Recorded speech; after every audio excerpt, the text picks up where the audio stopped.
Okay, today we're going to talk a little bit about the comparison between the ARs and the AK-47. This is a Romanian model AK, a little bit cheaper. They're actually stamped receivers and not milled. Milled's going to cost you a lot more. The AR is basically aluminum. It's aircraft aluminum. But what we want to notice first is your rounds. The AK fires a 7.62 by 39, and the AR can fire both 5.56 or 223. Now the 223, if you have one chambered for 223 only, it will not fire the 5.56. But this one has the NATO barrel, which actually fires the 5.56 and the 223. The next thing we want to look at is the magazine. This is actually a Colt magazine. It's a 20 rounder. Very good stuff. This one here is a Pro Mag, and it's for the AK. I believe this one holds 30 rounds. They're both actually have the single point slings on them. We actually adapted this one to use the Black Mamba sling, but basically this one here is made by Olympic Arms. It's a 14.5-inch barrel. It's topped with a Tasco red dot, which actually works really well. It actually comes off really fast, and then you can use the flip-up sights as a backup once your battery runs out. This one's also has a flashlight connected to it. If you can actually see that, flips up pretty good. So get that out of the way.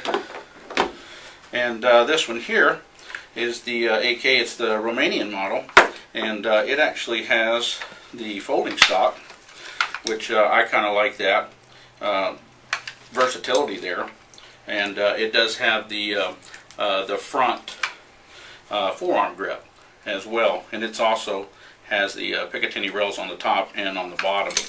One thing about them, if we want to look kind of like the pros and cons of both of these rifles, I mean the AR I believe is more accurate, which a lot of people will tell you that it's actually more accurate. It actually has less recoil, and the reason why it has the less recoil is because of the buffer right here.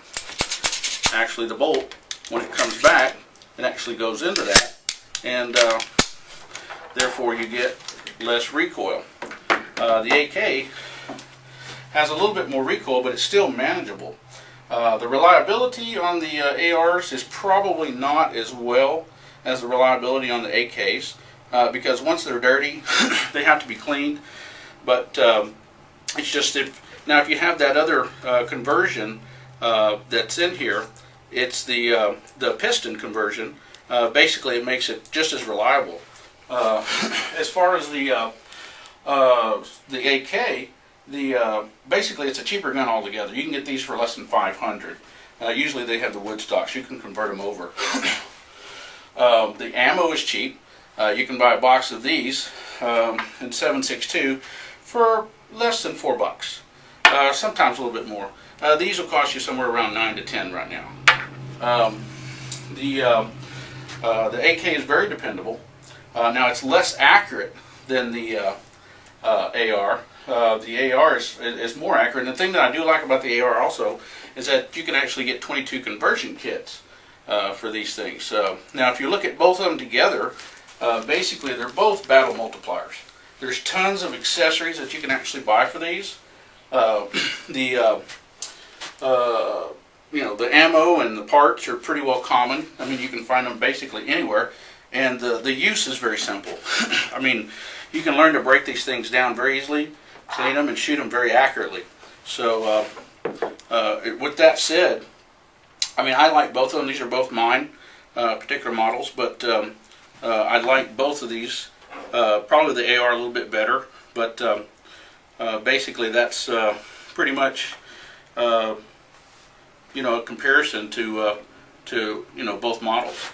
Later on we'll show a difference between maybe this one and maybe a longer barrel AR later on. But anyway, thanks for watching, and tune in, and we'll have some more videos on some other weapons here pretty soon. We appreciate it. Thanks for watching.